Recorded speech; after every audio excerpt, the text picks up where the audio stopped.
Ça a l'air de passer. Est-ce que vous voyez les diapos là? Oui.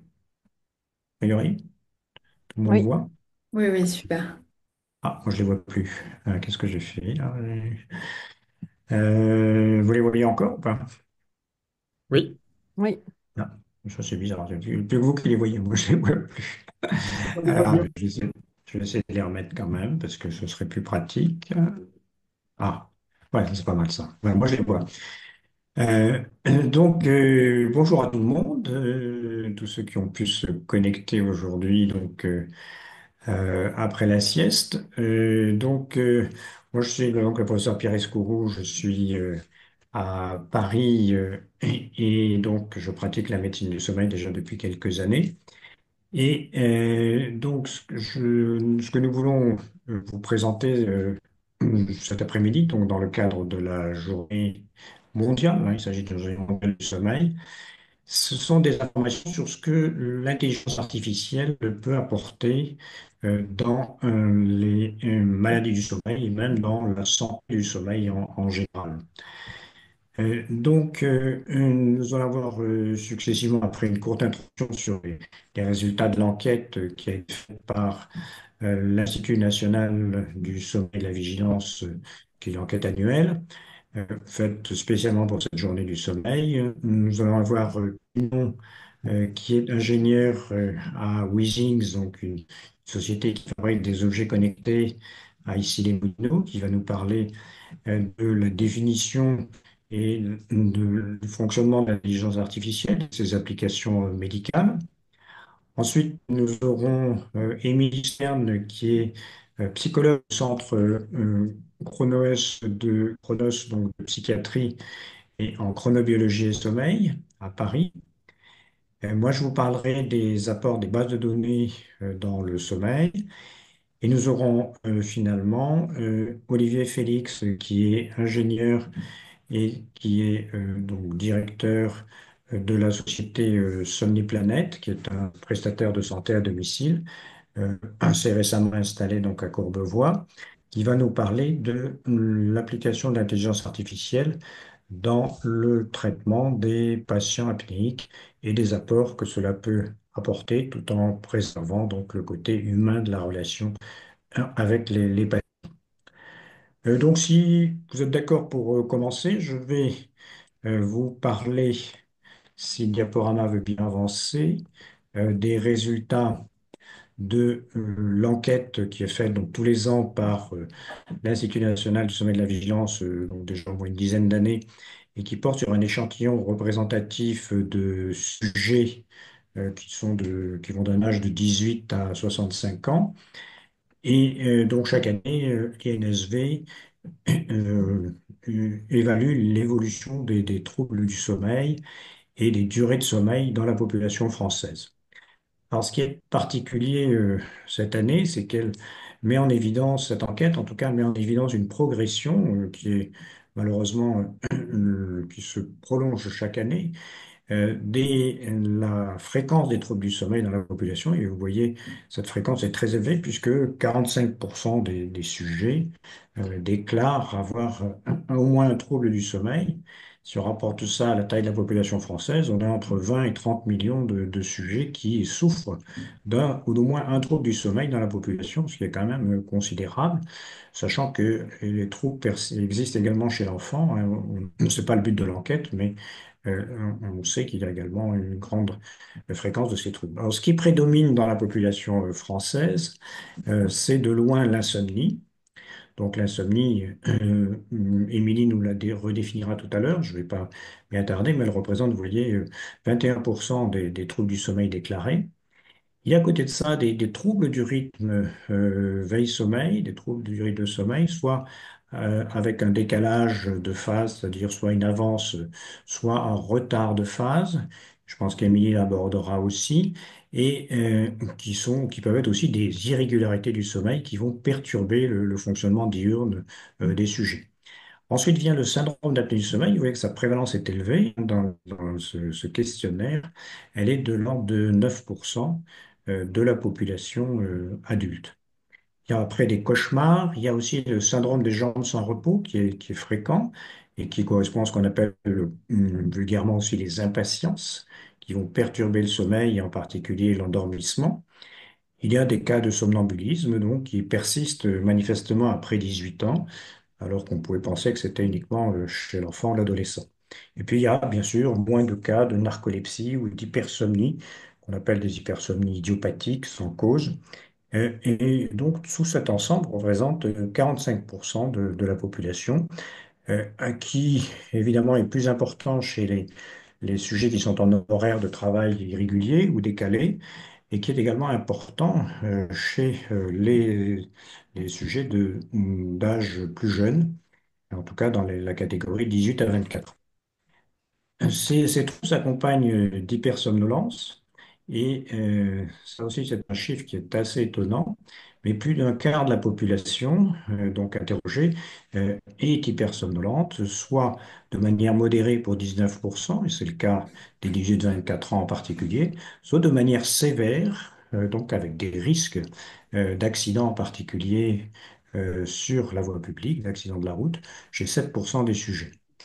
Donc, c'est un phénomène qu'il faut prendre en compte et qui a des conséquences majeures sur le plan sociétal. Une nouveauté de cette enquête par rapport aux précédentes, c'est d'avoir inclus les troubles psychiatriques, puisque nous sommes dans l'année de la santé mentale, et on voit dans la colonne du milieu que les troubles psychiatriques s'accompagnent très souvent de troubles du sommeil, et ça les psychiatres le savent bien. Dans pratiquement les trois quarts de maladies psychiatriques, il y a des troubles du sommeil, et en majorité ce sont des insomnies, dans la moitié des cas. Mais il y a également des troubles du rythme veille-sommeil et de manière assez étonnante et mal connue, vous voyez, il y a 27% de sujets qui ont des apnées du sommeil et qui malheureusement ne sont pas toujours dépistés comme ils le devraient. Donc retenir cette fréquence importante d'association entre maladies psychiatriques et troubles du sommeil, dont Émilie va nous rappeler tout à l'heure la réalité.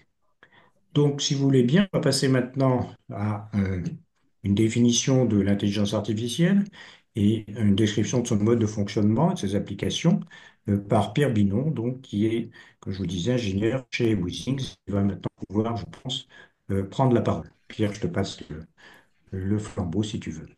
Bonjour à tous. Donc voilà, comment définir l'IA et puis quelles sont ses applications dans la santé? Alors, il y a deux types d'IA aujourd'hui. Il y a des IA qu'on appelle prédictives et des IA génératives. Les IA prédictives, elles existent depuis longtemps. Les IA génératives sont plus les chats GPT dont vous avez entendu parler. Ici, je préfère vous montrer quelques exemples pour définir ce que c'est. On va avoir dans le premier exemple une intelligence artificielle assez simple qui va définir le prix d'un logement en fonction de sa surface, par exemple. Donc en fait, on donne la surface du logement à cette intelligence, on regarde la courbe rouge et on va trouver le prix du logement qui a cette surface. Ça paraît simple, mais un premier type d'intelligence artificielle. Dans le second, on a une intelligence un peu plus compliquée qui va prendre une image en entrée ou même une vidéo ici et qui va en déduire un objet et sa position. Donc vous pouvez voir le cycliste. Donc ici, le réseau de neurones qui a été entraîné peut détecter une voiture, le cycliste et le vélo et leur position dans des petites boîtes, dans des bounding box. Euh, Ça, ce sont des IA prédictives. On leur donne un input et puis ils vont nous prédire ce que c'est comme output. Ensuite, on a les IA génératives. Alors, j'ai parlé de ChatGPT, mais ça existe depuis un peu plus longtemps que ça. Les IA génératives, par exemple, quand vous tapez sur votre téléphone, vous entrez un début de phrase et puis elle va vous proposer un ou plusieurs suggestions pour le prochain mot. Voire même maintenant, elle fait toute une phrase. Donc là, elle prédit, c'est pas qu'elle prédit, c'est vraiment elle génère un nouveau mot. À droite, bah là c'est ChatGPT, je lui ai demandé de générer une image d'un AI doctor. Voilà, elle m'a proposé cette petite image, donc je lui ai mis une prompt en entrée et elle m'a généré une image. C'est pas forcément exactement ce que j'avais Elle essaye pas de prédire ce que j'ai dans la tête, elle génère une image qui correspond. Si je passe à la slide suivante, comment est-ce que ça marche? En revenant au premier exemple, ici, on a un dataset qui sont les petits points verts, c'est plein de vraies maisons. On a, on a tracé la courbe enfin, on a ploté chaque point vert, c'est la surface du logement et son prix. Et ensuite, on va faire un petit algorithme simple qui va tracer plein de courbes rouges et essayer de minimiser la distance de chacun des points de notre dataset à cette courbe rouge. Ça minimise la formule qui est en bas et on a des algorithmes qui nous permettent de trouver la meilleure courbe qui vient tracer tous ces points et c'est comme ça qu'on va pouvoir prédire en fonction d'une surface le prix du logement. Si on passe à la suite, on peut faire des choses plus compliquées.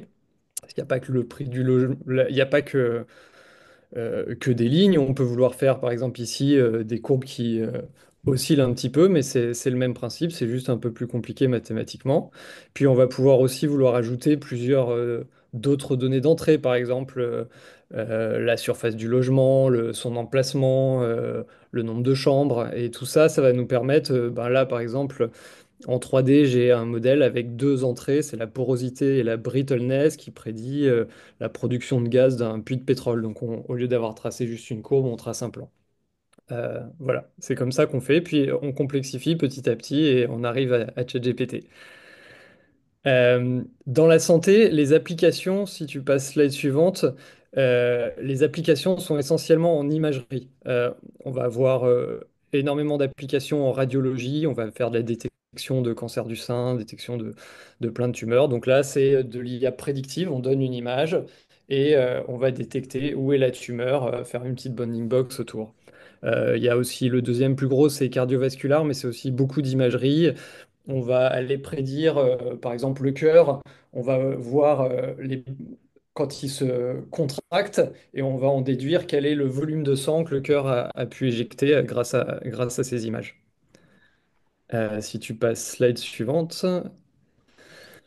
Euh, sur des cas d'usage un peu qui sont en train d'arriver chez le médecin, concrètement, hein, chez un vrai médecin, on a donc tout ce qui est autour de la télésurveillance. Donc ça, c'est avant que vous alliez chez le médecin. Si vous avez des objets connectés WeThings, par exemple, on va pouvoir faire plein de choses. On va pouvoir faire des diagnostics précoces de certaines pathologies. Vous savez peut-être pas que vous avez du diabète, on va peut-être pouvoir le détecter.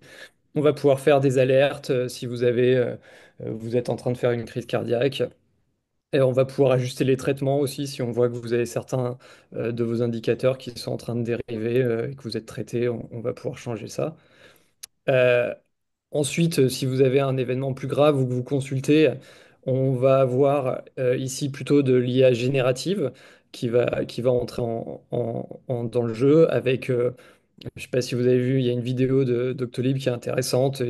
C'est un médecin qui parle à son patient et il y a un compte-rendu automatisé qui se fait. Tout est rangé au bon endroit, vos différents biomarqueurs, le résumé de la consultation, voilà, tout ce qui a été dit au cours de l'échange est parfaitement bien rangé pour le médecin. On va aussi avoir des outils un peu plus marrants qui arrivent. Par exemple, il y a des IA génératives qui vont avoir lu toutes les guidelines médicales, qui vont avoir lu tout le Vidal, toutes les recommandations de médicaments. Et puis, si votre médecin vous fait une prescription, il va pouvoir peut-être y avoir du côté du logiciel du médecin une petite alerte qui lui dit faites attention, ces deux médicaments, c'est un cas très rare, mais ils sont incompatibles. Ou attention, est-ce que vous aviez bien vu que cette personne a tel critère? Ça ne correspond pas tout à fait aux guidelines.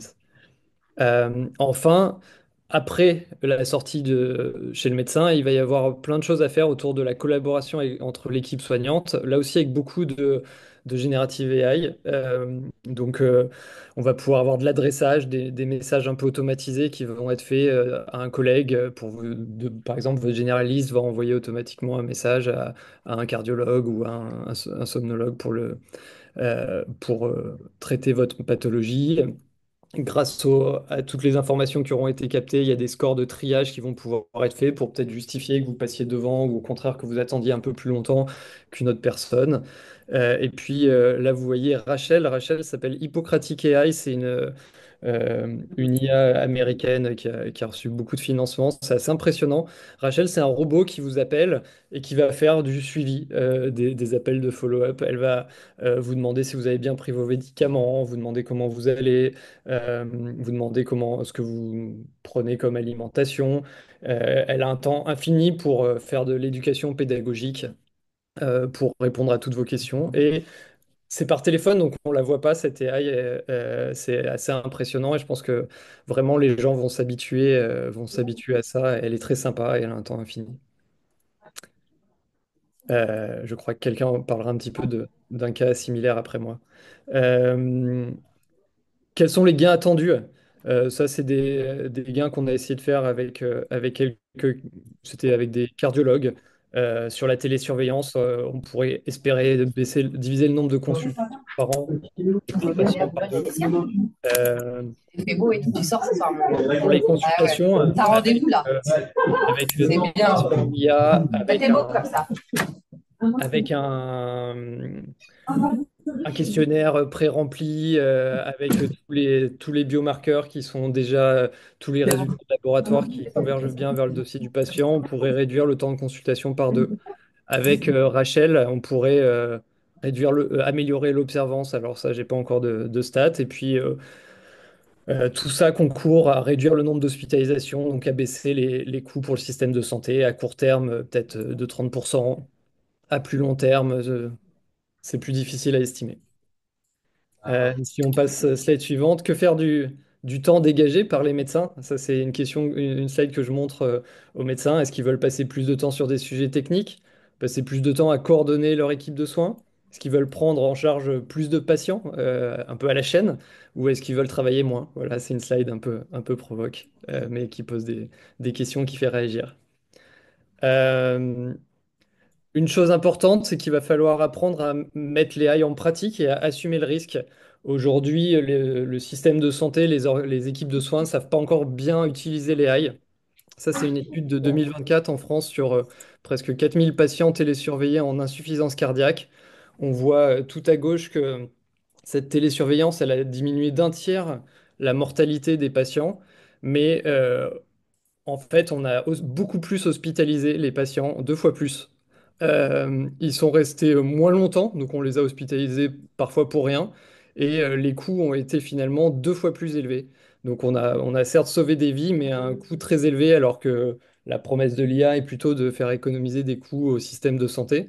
Donc ça montre que il y a sans doute des personnes qui fait de la surqualité. C'est difficile de dire à une équipe de soins de refuser un patient. Il va falloir apprendre à le faire, à faire des guidelines, des protocoles pour mieux gérer ça. Et j'ai une dernière slide qui montre que quand il faut prendre des décisions, le combo d'une IA et d'un médecin fait moins bien que l'IA seule. On a aujourd'hui des IA qui ont des super résultats il y a, ça aide pas forcément de combiner médecin et IA. Voilà, 10 minutes, Pierre, pile poil.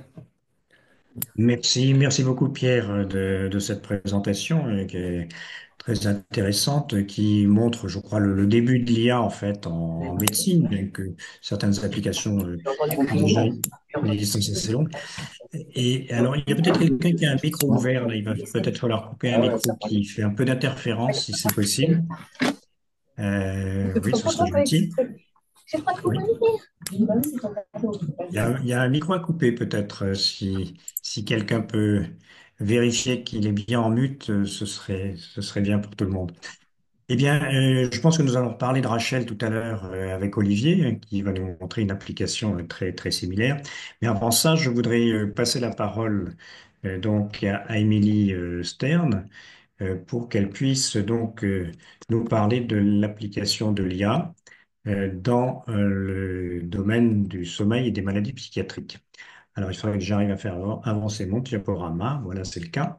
Donc, je passe la parole à Émilie Stern, qui est psychologue donc, au centre de Cronos et qui va nous parler de l'intelligence artificielle, son application dans le sommeil en santé mentale. À vous, Émilie. Super, merci. Bah, déjà, bonjour à tous. Quand on va aller sur l'apport des nouvelles technologies en santé mentale, de toute façon, ça va revenir un petit peu ce que vient de dire la personne précédente, c'est-à-dire qu'il y a plein de choses super chouettes qu'on peut faire, mais l'idée, ça va être qu'on est encore en besoin de guidelines et de protocoles. Donc, vu qu'on est encore au début de toutes ces choses-là, moi, je vais revenir un peu sur toutes les choses chouettes qu'on pourrait faire. Si on va sur la diapo juste après, c'est juste pour revenir à ce qu'on a pu dire en intro, hein. Je sais pas si vous la voyez. J'essaye de la faire avancer, mais j'ai un petit Bon, je prends de l'avance, souci. c'est pas grave, Voilà. je sais un peu le Oui, propos. C'est de toute façon revenir un peu sur ce qui a été dit en introduction, c'est-à-dire que désolé. sommeil et Voilà. psychiatrie, merci beaucoup. Sommeil et psychiatrie, déjà, il y a beaucoup de liens. Il y a plein d'études qui montrent que si on regarde les symptômes d'insomnie, les symptômes de somnolence, ça peut nous permettre de catégoriser mieux des sous-types de dépression. On a des prévalences plus élevées des apnées dans le trouble bipolaire. On a beaucoup de liens qu'on peut faire entre les cauchemars et les syndromes de stress post-traumatique, pardon, ou avec des comportements suicidaires, également avec la durée de sommeil et des comportements suicidaires. En fait, l'idée, c'est de retenir que les troubles du sommeil sont extrêmement importants à prendre en considération également en psychiatrie parce que c'est des symptômes qu'on retrouve, mais surtout, ça peut être des facteurs de risque aussi d'aggravation de troubles ou de comportements suicidaires, autre chose comme ça. Donc c'est vraiment chouette que ce soit santé mentale cette année et qu'on en parle aussi en cette journée sommeil. Si on va juste après, sur la slide d'après, ce que vous allez voir, c'est les trois grands champs d'application des nouvelles technologies dans le champ de la psychiatrie, mais également du coup de psychiatrie du sommeil. Donc ça va être tous les nouveaux outils, tous ces outils super chouettes qui vont nous permettre un petit peu d'assister ce qu'on fait déjà. Ensuite, on va avoir tout le champ de la collecte des données, donc qui vont nous permettre, comme on disait juste avant, hein, mais de faire de la télésurveillance ou de pouvoir faire de la recherche sur énormément de données extrêmement objectives ou quoi, mais également faire de nouvelles découvertes. Et enfin, on va avoir les nouveaux traitements. Donc, si on développe un petit peu le premier point, donc ça va être ces nouveaux outils. Vous avez déjà de toute manière l'exemple hein, téléconsultations. Donc voilà, c'est Doctolib, on propose beaucoup. On a pu voir pendant le Covid à quel point c'était génial de pouvoir avoir quand même une autre solution quand le présentiel n'existe pas, mais il y a plein d'autres outils qui existent, hein. En réalité virtuelle, il y a plein de choses qui existent. Si on regarde vraiment précisément avec le sommeil, on a par exemple de la relaxation. Tout bêtement, on peut offrir des modules de relaxation ou des modules de gestion des émotions à travers la réalité virtuelle. On a également, nous, dans notre équipe, par exemple, des personnes qui sont en train de développer ce qu'on appelle une chambre des erreurs. C'est-à-dire que ce serait de réussir à projeter une personne en réalité virtuelle dans une chambre pour qu'elle puisse repérer un peu qu'est-ce qui va pas, qu'est-ce qui est bon pour mon sommeil, qu'est-ce qui est moins bon pour mon sommeil. Et comme ça, on pourrait faire un peu de psychoéducation aussi sur le sommeil. Donc, il y a vraiment plein de choses géniales qui peuvent exister. Et évidemment, les montres connectées, hein, je pense que ça, on en a tous un petit peu entendu parler, mais dans le champ vraiment de la psychiatrie, en fait, ce qui est hyper intéressant, et c'est des études récentes qui le montrent, c'est qu'on peut, en fait, grâce aux montres connectées, identifier des cycles veille-sommeil et donc mieux définir aussi des sous-types de dépression et donc ajuster des traitements, par exemple.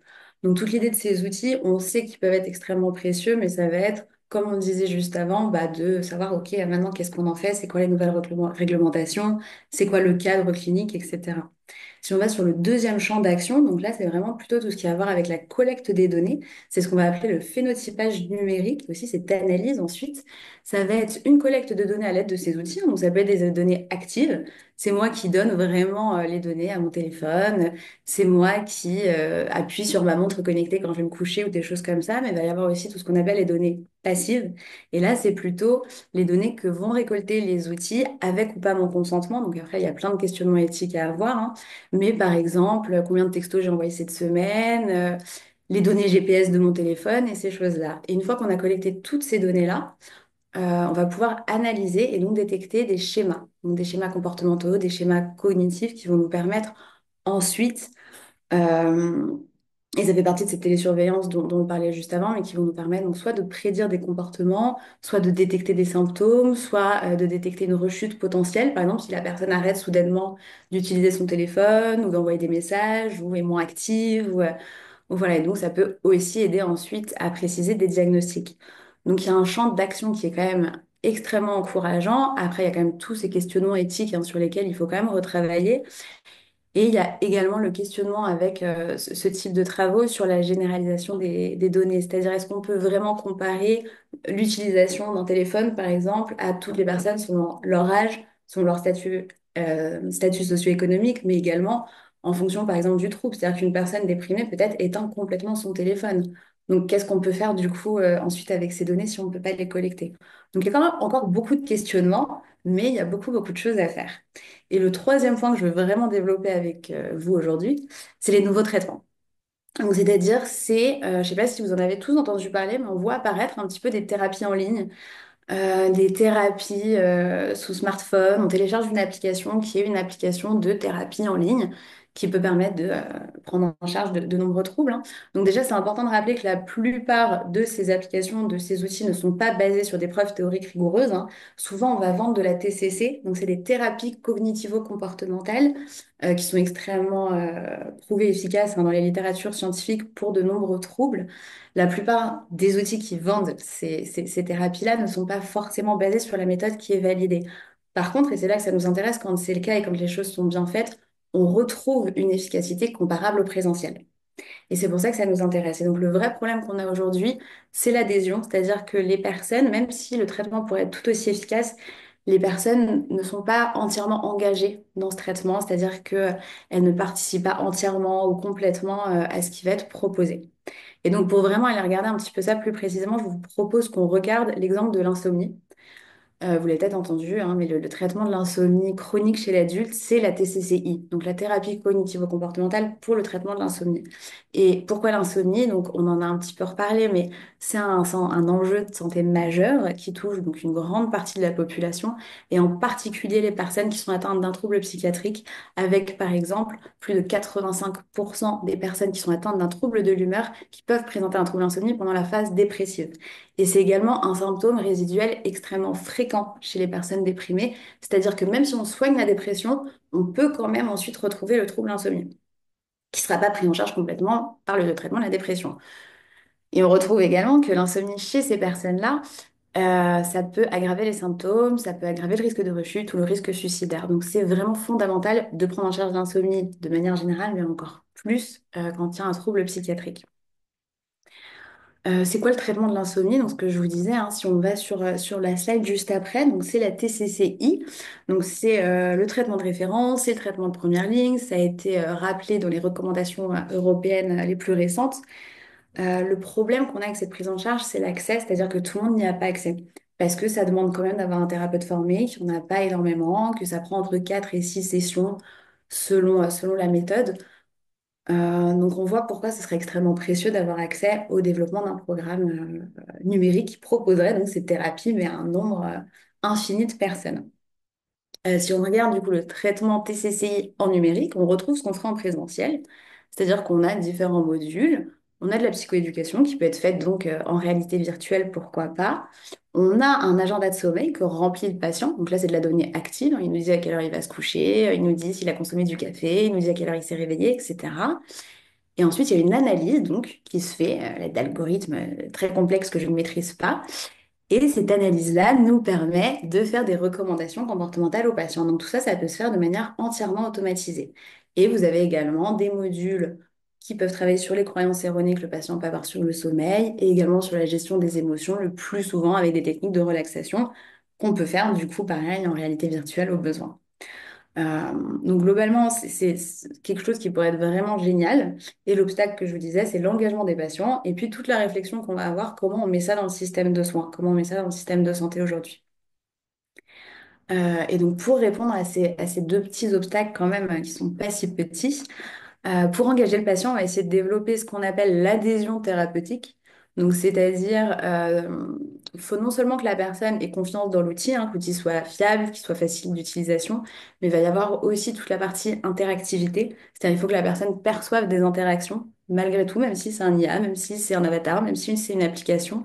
Et enfin, bien évidemment, la personnalisation. C'est-à-dire, il faut que le traitement soit vraiment personnalisé, adapté à la personne, à son environnement, à son contexte, à son trouble, etc. Et plus on avance avec l'intelligence artificielle, et plus elle se développe, et plus elle se précise et se complexifie, et plus on tend quand même à développer ces trois choses-là, et donc potentiellement à augmenter l'adhésion thérapeutique des patients dans un programme numérique. Donc là, après, si ça fonctionne vraiment, l'avenir le dira, mais en théorie, c'est censé aider. Pour ce qui est du système de soins, donc les spécialistes, un petit peu les experts de ce domaine, parlent de ce qu'on appelle un écosystème à voix multiples. C'est-à-dire qu'ils expliquent que ces programmes peuvent être utilisés en complément de mon suivi avec mon médecin. Par exemple, ça peut être aussi une prescription médicale, mais ça peut être aussi accessible directement par le patient. Et donc, on rejoint au triage, hein, dont parlait tout à l'heure également Pierre Binon, mais c'est un système de triage, c'est-à-dire que toutes les personnes pourraient avoir accès à ce traitement. Et plus le trouble est complexe, plus le trouble est sévère, plus on a besoin en fait de quelque chose de supplémentaire parce que ça ne suffit plus. Et plus là, on aura accès au présentiel et aux experts. Et ça permettrait donc de trier un petit peu les personnes qui ont réellement besoin de ce présentiel et de cet expert pour que tout le monde ait accès aux soins dont il a besoin. Globalement, et Olivier, il reviendra aussi, il me semble, dans sa présentation à cette notion de triage pour que ce soit un petit peu plus clair. Du coup, bah, pour un petit peu conclure sur tout ça, on en est au début. Il y a encore plein de choses à faire parce qu'il y a encore plein de questionnements éthiques. Je ne sais pas si on peut mettre la slide de conclusion, mais ça revient vraiment sur tout ce que je vous ai dit, c'est-à-dire qu'il y a énormément de questionnements éthiques encore. Il y a évidemment, j'en ai pas parlé, mais l'enjeu des différents acteurs à prendre en compte, hein. C'est-à-dire qu'il y a le médecin, il y a le patient, mais maintenant il y a les industriels, et puis il y a les commerciaux. Enfin voilà, donc il y a quand même beaucoup de questionnements aussi à avoir à ce niveau-là. On a besoin de lignes directrices claires, on a besoin de savoir un petit peu plus où on va. Mais il y a un potentiel énorme. Ce serait extrêmement précieux de pouvoir utiliser tous ces apports-là dans notre clinique. Si on garde en tête, et je pense que c'est ça le message principal que je veux avoir avec vous aujourd'hui, c'est si on garde en tête que l'idée, c'est pas de remplacer le soin à aucun moment, mais c'est vraiment de l'assister. C'est-à-dire pour faire mieux que ce qu'on fait aujourd'hui, mais c'est pas pour remplacer. Voilà globalement mon petit point. Bah, je vous remercie et je vous laisse continuer avec la suite. Merci beaucoup, Élie, de cette présentation très claire et qui nous montre le potentiel et aussi un peu les limites de ces thérapies numériques, mais qui sont certainement promises à un apport important. Alors moi, si vous voulez maintenant, je vais vous parler d'une autre application de l'intelligence artificielle dans un domaine particulier qui est celui de l'analyse des grosses bases de données qu'on peut avoir dans les troubles du sommeil. J'ai choisi particulièrement le syndrome d'apnée du sommeil puisque c'est là qu'il y a eu beaucoup d'applications. Dans le domaine des études cliniques médicales, donc on a l'habitude de classer le niveau de preuve des études suivant le modèle qu'on utilise. Et donc, lorsqu'on évalue, en particulier pour comparer l'effet d'un traitement, par exemple, par rapport à un placebo ou par rapport à un autre traitement, on a plusieurs méthodes d'analyse possibles. Et en général, jusque-là, on se contentait plutôt d'analyse de cohorte, c'est-à-dire d'analyse de sujets sur une longue durée pour voir l'évolution sous traitement de ces sujets, mais on sait que la qualité de preuve qui est obtenue avec ces cohortes n'est pas suffisante souvent pour avoir des conclusions définitives. C'est pour ça que depuis longtemps en médecine, on essaye de faire ce qu'on appelle des essais contrôlés randomisés, c'est-à-dire des essais dans lesquels on va distribuer un traitement ou un autre dans une population sélectionnée et par tirage au sort, donc randomisé, et on va observer au bout d'un certain temps l'effet de ce traitement sans avoir fait sans avoir présélectionné les patients puisqu'on les a tirés au sort. Donc ça, ce sont les méthodes qui sont considérées comme les plus fiables, avec le risque de biais le plus faible. Mais jusque-là, donc, on avait utilisé plutôt des études de cohorte. Donc, c'est études de longue durée. Ici, il s'agit d'une étude sur 15 ans qui a suivi des patients qui, au départ, avaient un syndrome d'apnée avec différents symptômes. Et on s'aperçoit, à l'issue de ces 15 ans, que ceux qui ont le pronostic le moins bon, donc la mortalité la plus élevée, ceux qui sont figurés sur cette courbe rouge ici, correspondent finalement aux patients qui, à l'entrée dans le suivi, étaient les plus somnolents. Donc, les patients qui ont un syndrome d'apnée du sommeil et qui sont très somnolents vont avoir un risque plus grand d'incidence de maladies cardiovasculaires et donc de risque de décès liés à ces maladies. Et vous voyez ici, il s'agit d'une population de patients relativement faible, hein, un millier de patients environ, et qu'il a fallu suivre sur une durée prolongée pour mettre en évidence ce caractère lié à la somnolence chez les sujets. Ce qui a un petit peu refroidi la communauté du sommeil, en tout cas des médecins qui travaillent dans un certain nombre d'apnées du sommeil, c'est le résultat de quatre études qui sont, elles, des études sur le plan méthodologique qui sont considérées comme tout à fait fiables par des études donc, qui sont randomisées et contrôlées, donc avec un groupe contrôle qui n'a pas de traitement et un groupe sélectionné qui lui a un traitement. Et aucune de ces études n'a montré l'efficacité de la pression positive sur le pronostic cardiovasculaire, alors que on avait a priori fait l'hypothèse que c'était un résultat, un bénéfice attendu pour le traitement par PPC pour lequel on pouvait proposer donc ce traitement qui est actuellement utilisé par une population assez élargie. Mais en fait, lorsqu'on regarde les sujets qui ont été inclus dans ces différentes études randomisées, on s'aperçoit que moins de 10% des sujets inclus correspondent à des vrais malades cliniques, ceux qu'on voit lorsque on explore une population qui est une population hétérogène, avec des sujets qui varient par leurs caractéristiques, leur motivation, le type de suivi. Quand on sélectionne parmi ces sujets des populations qui sont très précisément définies et très proches les unes des autres, avec un suivi qui est un suivi de protocole, et qui n'est pas le suivi de la réalité, avec un coût élevé et une durée prolongée, on a finalement un résultat qui ne représente pas ce qu'on peut attendre du traitement d'une population générale. Et ceci, alors que dans le syndrome d'apnée, par exemple, dans d'autres maladies, c'est le cas aussi, hein. On a une prévalence élevée, on l'a vu dans la population française, 9% tout à l'heure, mais on a des malades qui sont très hétérogènes, on a des facteurs de risque qui sont variables, le diabète, l'obésité, des comorbidités aussi qui sont très variables et des traitements. Tout cela nous donne des informations qui sont très nombreuses, à la fois sur le plan clinique, sur le plan des résultats biologiques, sur le plan des enregistrements. Et ça, Pierre Binon pourra nous dire que c'est vraiment une condition idéale pour les applications donc des techniques d'intelligence artificielle, en particulier ce qu'on appelle le machine learning, qui va permettre à partir de toutes ces données acquises chez des sujets qui sont très variables en catégorie et en type, à partir aussi de données éventuellement de géolocalisation, ça va nous permettre d'obtenir des renseignements très, très utiles pour appliquer ces méthodes d'analyse sur des big data.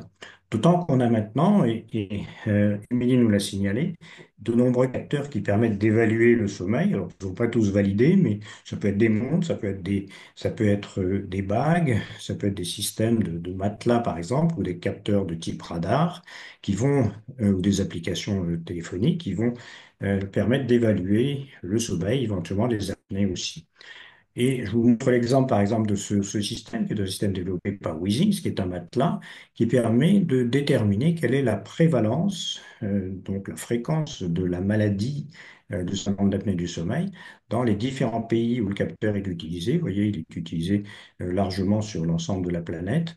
Et on s'aperçoit donc que le syndrome d'apnée est le moins fréquent au Japon et le plus fréquent en Italie sur ces données qui sont recueillis, vous voyez, sur un très grand nombre de sujets. On a ici presque 120 000 utilisateurs et un nombre considérable de nuits, puisque l'appareil mesure toutes les nuits. Et c'est d'ailleurs en mesurant toutes les nuits qu'on s'aperçoit que ce critère de syndrome d'apnée, qui est déterminé par l'index d'apnée-hypopnée, bien, chez un même sujet, il varie d'une nuit à l'autre. Et de temps en temps, le sujet est très anormal, ici en rouge, avec un index élevé, et dans d'autres nuits, il est au contraire dans une zone normale, et ceci peut varier. On voit sur l'ensemble d'une population là, qui est près de 70 000 sujets, avec un grand nombre de nuits mesurées par sujet, que l'index d'apnée varie aussi au cours de la semaine.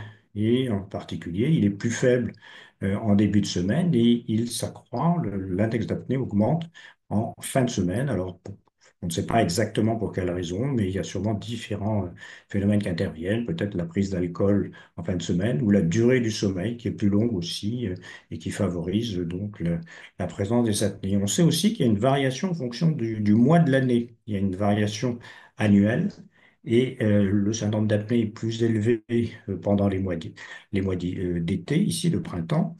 Il diminue pendant l'hiver, ceci donc dans l'hémisphère nord, Pardon, alors que, excusez-moi, je vais passer à la précédente, alors qu'en Australie, qui est la courbe en rouge, bien sûr, dans l'hémisphère sud, la courbe est inversée par rapport à la courbe qu'on observe dans l'hémisphère nord.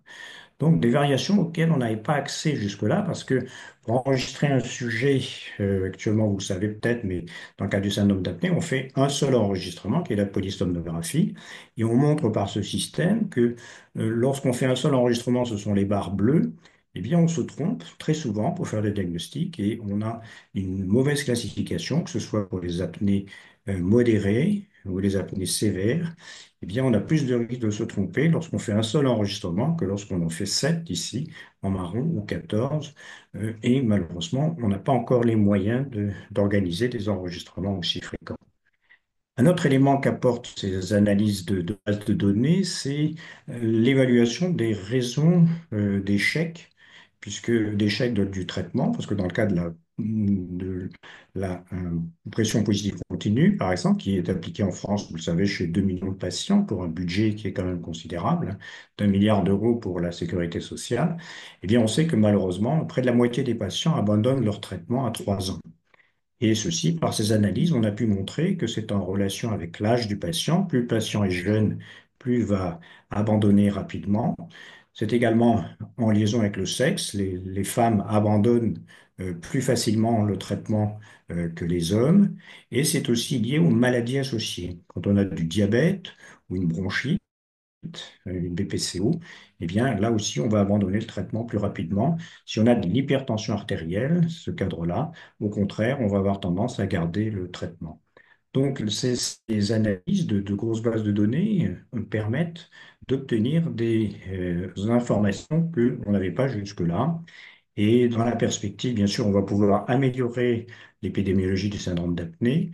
On va pouvoir définir de nouveaux parcours de patients avec la validation de nouvelles méthodes de screening et de diagnostic sur des populations très élargies, auxquelles on n'avait pas accès jusque-là par les techniques standards de polysomnographie ou polygraphie. On va pouvoir analyser toutes les données d'un dossier médical, faire des analyses d'anatomie, par l'IA et permettre aussi de caractériser les patients de manière plus précise pour leur appliquer des thérapies qui soient personnalisées et sur la base de modèles prédictifs. Donc tout un champ qui s'ouvre pour l'intelligence artificielle à partir de cette masse de données considérable qu'on a recueillie jusqu'à maintenant et qui malheureusement n'était pas exploitée de manière suffisante. Voilà, donc je vais passer la parole tout de suite à Olivier Félix qui va nous parler donc maintenant de l'application de l'IA au traitement et au suivi des patients. Si tu veux bien, Olivier. Merci Pierre. Donc, parlons d'un cas concret dans la continuité de Pierre qui est l'apnée du sommeil. Donc, Somniplanète, on ne prend en charge que l'apnée du sommeil, ce qui est déjà un beau challenge en soi. Notamment, tu peux passer à la slide suivante, Pierre, s'il te plaît.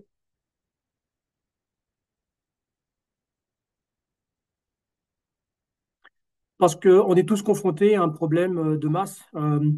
Les troubles du sommeil sont exponentiels du fait de du vieillissement de la population et d'autres facteurs. Émilie a beaucoup parlé de l'insomnie, par exemple. Et l'apnée du sommeil, comme Pierre l'a dit, il y a déjà 2 millions de patients qui sont traités en France. Ça coûte 1 milliard d'euros à l'assurance maladie, qui est déjà sous pression. Donc là, une des problématiques posées par la prise en charge aujourd'hui vient d'une chance à la base, qui est le télésuivi. Il faut savoir qu'en France, on a la chance quand même d'avoir un beau système de santé que beaucoup nous envient, même si il commence à montrer ses limites et des signes d'essoufflement, malheureusement. Ce qu'il faut savoir, c'est que le traitement d'apnée du sommeil est remboursé en France et il est remboursé suivant une modalité de l'observance. C'est-à-dire que les machines sont connectées et demandées par l'assurance maladie. Donc, il y a quasiment 2 millions de patients avec des machines connectées qui renvoient de la donnée tous les jours, de la donnée structurée sur des serveurs des fabricants récupérés par les prestataires de santé à domicile comme Somniplanète et d'autres, et visible aussi des médecins. Mais quand vous avez 2 millions de patients qui remontent de la donnée tous les jours, vous imaginez à quoi sont confrontés les professionnels. Il devient notamment difficile d'identifier efficacement les patients qui sont en déviation, qui ont besoin d'aide immédiate. Comme Pierre Esquerou l'a montré tout à l'heure, avec cette étude sur 480 000 patients, l'étude Alaska, en fait, un patient sur 2 arrête son traitement à 3 ans, ce qui est une perte de chance colossale parce que les patients ne sont pas guéris. C'est une maladie qui est quasiment incurable avec un traitement à vie qui est très efficace. Encore faut-il le prendre et le prendre à vie. Slide suivante, s'il te plaît, Pierre.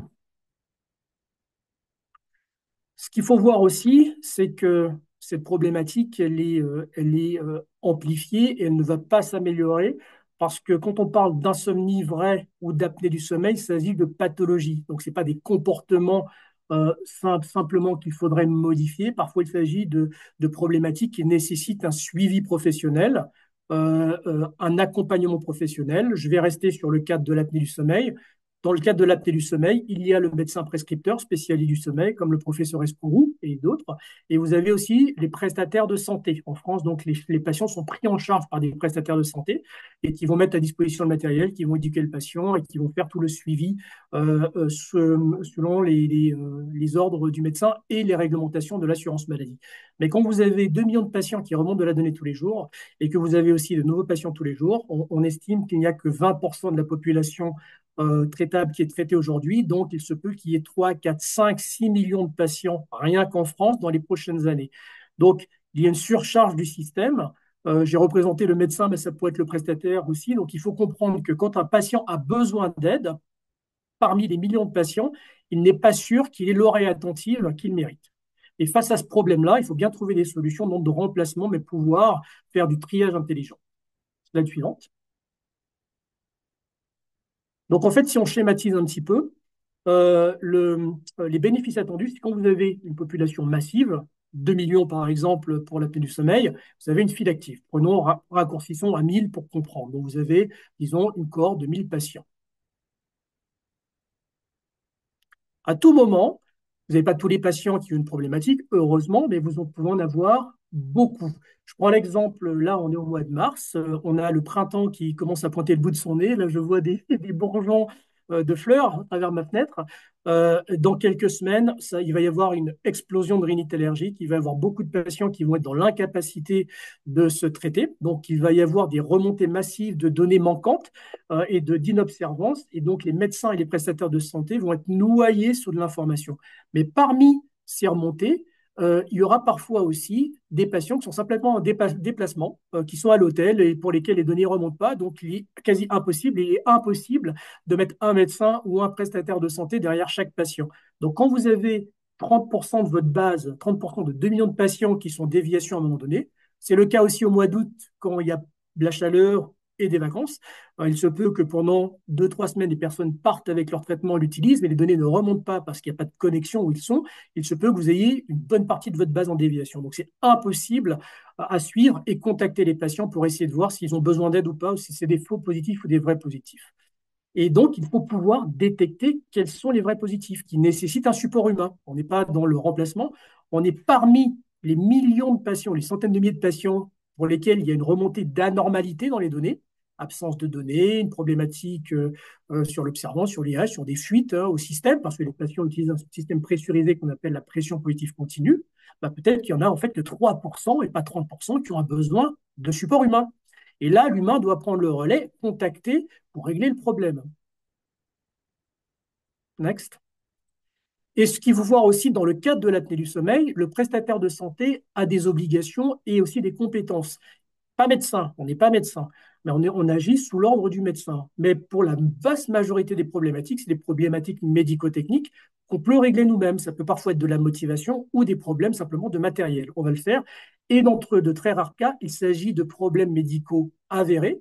Un patient qui s'est dégradé, peut-être une nouvelle pathologie ou un changement dans sa morphologie, peut-être une prise de poids qui a fait que le traitement est inefficace ou d'autres facteurs.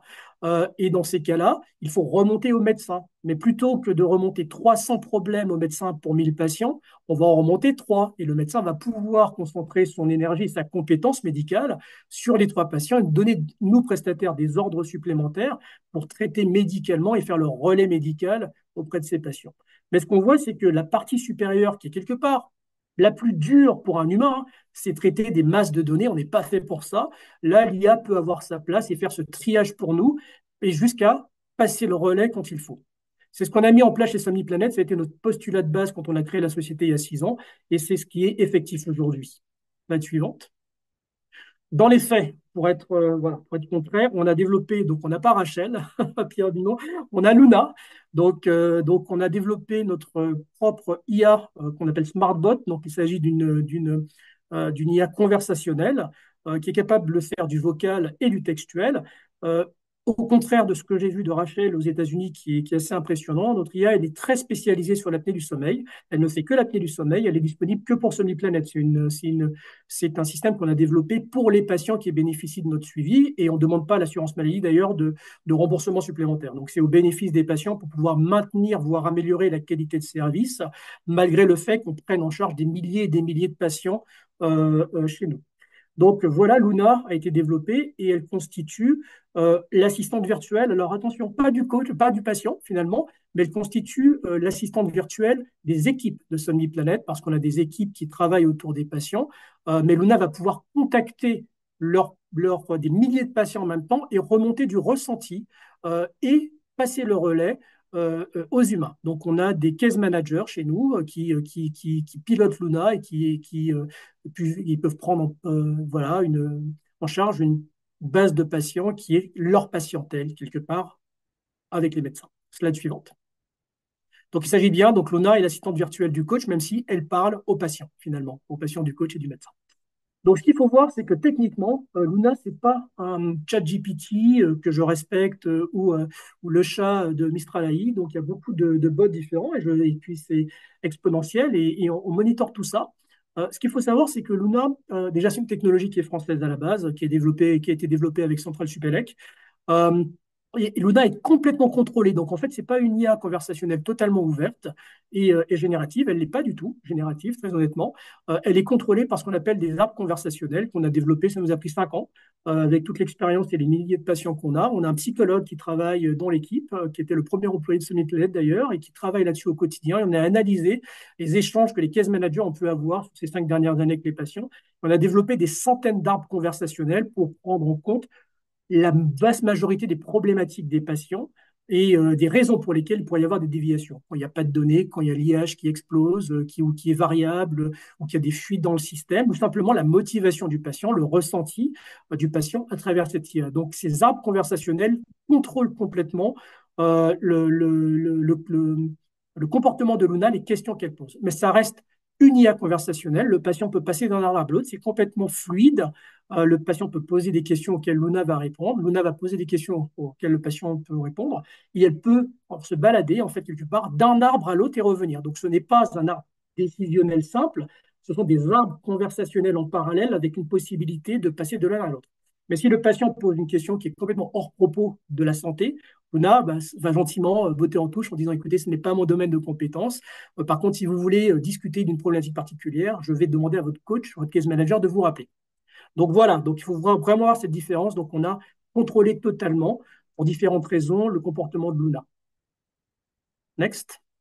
Et du coup, ce qui est très important aussi, c'est l'IHM, c'est-à-dire que tout ça, en tout cas, c'est notre point de vue, doit rester sous contrôle, surtout en santé, du médecin et des experts, qui sont non médecins, mais qui sont les relais des médecins. Donc, on a développé des logiciels, notamment un logiciel interne qui s'appelle MySomnicare, pour les case managers. Donc, c'est un logiciel qui permet à l'équipe humaine de SomniPlanet de piloter Luna. Le patient peut, par exemple, refuser que Luna soit introduite dans le traitement. Voilà.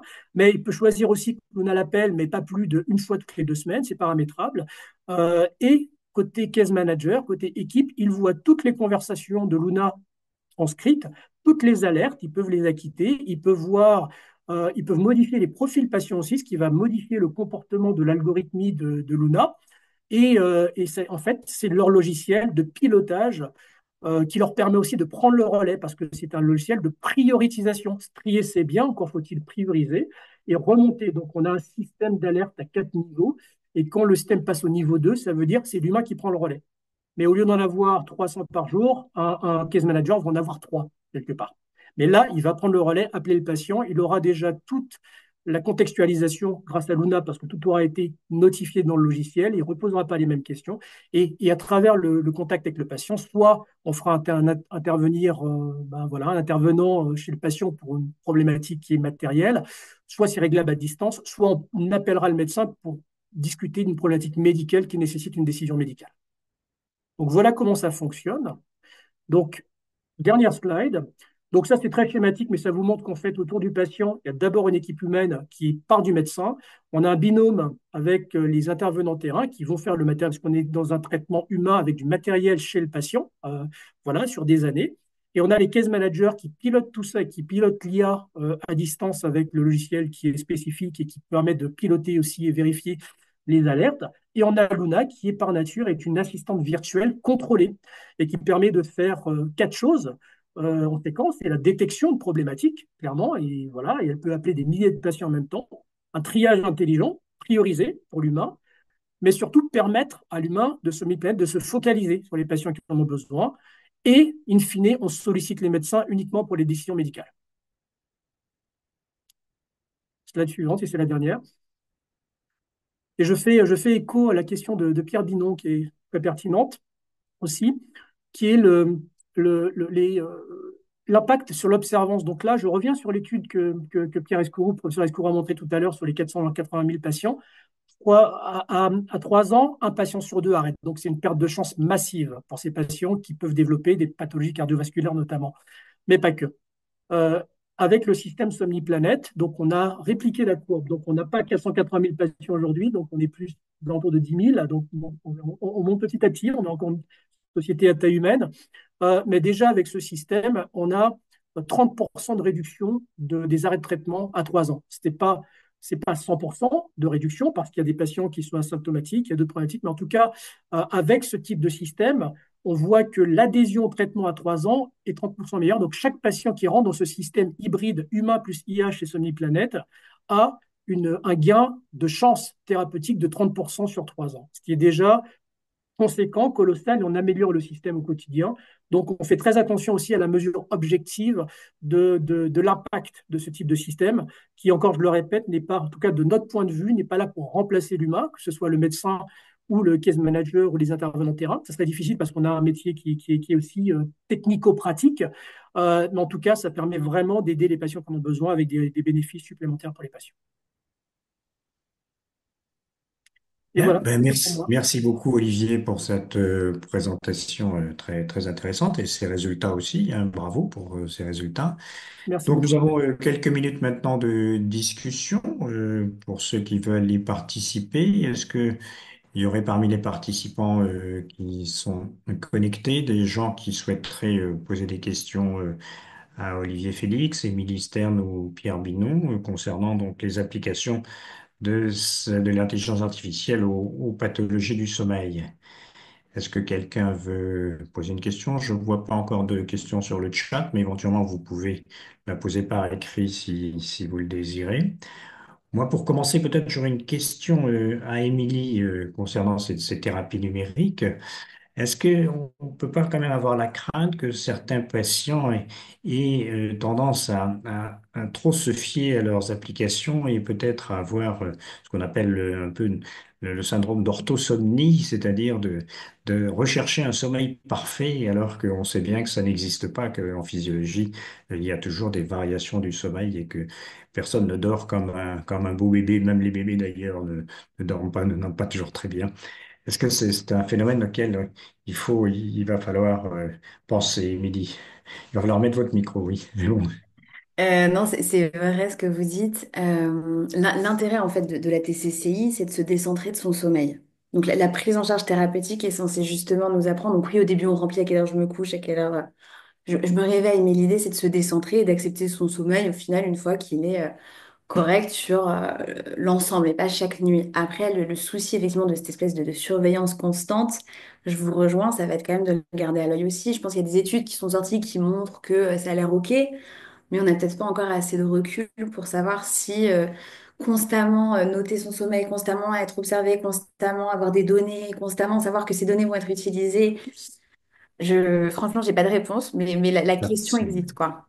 ça peut être anxiogène, hein. Ça peut être Moi, anxiogène j'en pour suis certains persuadée que ça sujets, peut être utile anxiogène. C'est pour pour ça d'autres. qu'il y a un apprentissage à faire aussi de ces outils-là, hein. C'est-à-dire pour les médecins, mais également pour les patients et pour la Pour les société de patients. manière générale, c'est comment on les utilise aussi pour que ce soit calme. Voilà.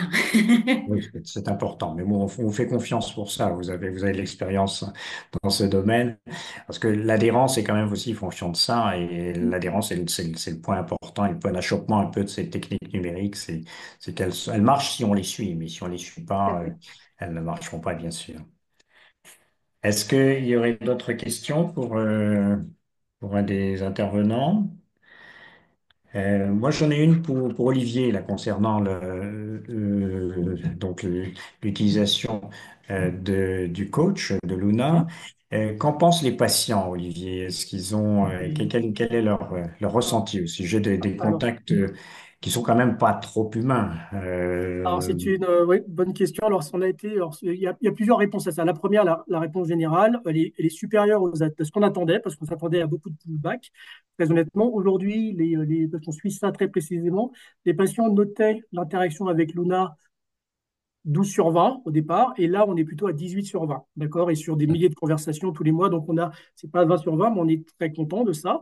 Donc, ça progresse dans le temps et c'est un système qui est dynamique, donc on l'améliore. Maintenant, pour répondre précisément à ta question, Pierre, euh, Luna existe depuis novembre 2023. Donc, les premiers patients qu'on a pris de chez Sanuplate n'étaient pas sous ce système-là. Ils étaient suivis par les coachs uniquement, les case managers avec les intervenants de terrain. Et quand on a annoncé à ces patients qui avaient l'habitude d'avoir leur coach bien aimé au permanent, ça a été compliqué. Mais la majorité a accepté, je dirais 90-95%, mais c'était plus dur d'introduire Luna dans un deuxième temps alors qu'ils étaient déjà chez Somniplanète. Pour les patients depuis novembre 2023, ça fait partie du deal directement. C'est-à-dire quand ils viennent chez nous, on leur explique et leur coach leur explique dès le premier jour qu'il y aura cette assistante virtuelle. Et de toutes les façons, on active Luna, le coach n'active Luna, parce que c'est sous le contrôle du coach, qu'au moins 6 semaines après le début de traitement. Il n'y a pas de Luna, il n'y a pas d'IA les premières semaines, parce que les patients sont tous différents. Donc il y a cette interaction humaine, ils ont des problématiques médico-techniques, ils ont des problématiques de motivation. Donc le coach va vraiment les prendre par la main, mais à un moment donné, le patient est autonomisé. Avec son accord, là, le coach va activer Luna et on passe en mode asynchrone. Et dans ces cas-là, c'est quasi 100% d'acceptation parce qu'en fait, le coach, depuis le premier jour, lui a déjà annoncé la couleur au patient. Et c'est peut-être pour ça aussi qu'on a 18 sur 20 aujourd'hui, c'est parce que le patient, ils ne sont pas surpris et ça marche plutôt bien. Donc Ouais, voilà, donc, d'accord. mais il est sûr qu'il y a une problématique de communication. Il faut réassurer les patients et quand ils comprennent que ce n'est pas l'assistante virtuelle pour eux, mais pour le coach qu'ils adorent et que de toutes les façons, le coach est toujours là et accessible s'il y a besoin, ça passe assez facilement. Mais je pourrais dire que si le patient était livré à lui-même et qu'en en fait on déconnectait le coach complètement, je pense que la réaction serait différente. Dans ce cas-là, il voit que ce n'est pas un remplacement humain, c'est une surcouche quelque part, c'est un bénéfice supplémentaire qui permet au coach de réagir plus vite. Donc les patients comprennent ce bénéfice-là et ils voient que c'est vraiment à leur bénéfice. Et en termes de gain de temps pour tes équipes, est-ce que tu l'as estimé? Alors, Qu'est-ce que c'est ça dur à représente? dire parce qu'on n'a pas encore fait ces calculs-là. Très bonne question. Mais ça commence à être ça commence à être important. Je dirais, c'est dur à dire. Là, pour l'instant, les premiers calculs, c'était plutôt de l'ordre de 30%, ce qui n'est pas 80%. Mais c'est même pas tant fait ça, c'est que les coachs, ils ont plus la charge mentale qu'ils pouvaient avoir parce que quand on a des centaines de patients de surveiller et qu'il faut regarder ou voir des rapports de fabricants, de choses, et se dire, oh là là, si je loupe quelque chose, et que j'appelle mes patients au moins une fois par mois pour être sûr, mais c'est 30 jours, on ne voit rien, il peut se passer quelque chose, ou le médecin va voir quelque chose. Donc là, ils savent qu'ils travaillent avec sérénité. La première chose qu'ils font le matin, c'est regarder s'ils ont des alertes de niveau 2, c'est-à-dire que Luna leur a passé le bébé. Donc, c'est le problème. Donc, du coup, ils ont une sérénité dans leur approche et ils ont un temps qualitatif parce que du coup, ils ne gagnent pas forcément plus de temps parce qu'ils ont de toutes les façons leurs horaires de travail, mais ils passeront plus de temps avec les patients qui en ont vraiment besoin. Et ça, je n'ai pas encore finement analysé ça très honnêtement. On est plus dans l'opérationnel, le fonctionnement, la satisfaction patient, la qualité, être sûr que la qualité s'améliore et ne baisse pas. Et petit à petit, je vais commencer, mais c'est des choses qui m'intéressent. Mais je n'ai pas encore finement analysé cette partie-là. Très bien. Ben, très intéressant. Est-ce qu'il y a d'autres questions pour l'équipe? Non, il y a pas, j'ai pas vu de questions sur le chat. Tout le monde est satisfait de la communication. Alors, normalement, vous devriez pouvoir trouver le replay si ça vous intéresse, d'une part sur le site de l'INSV, et puis je pense que Weezings va également le mettre à disposition. Donc, vous pourrez éventuellement rejoindre les différents intervenants si vous le désirez. Moi, il me reste à vous remercier pour avoir tous les trois participé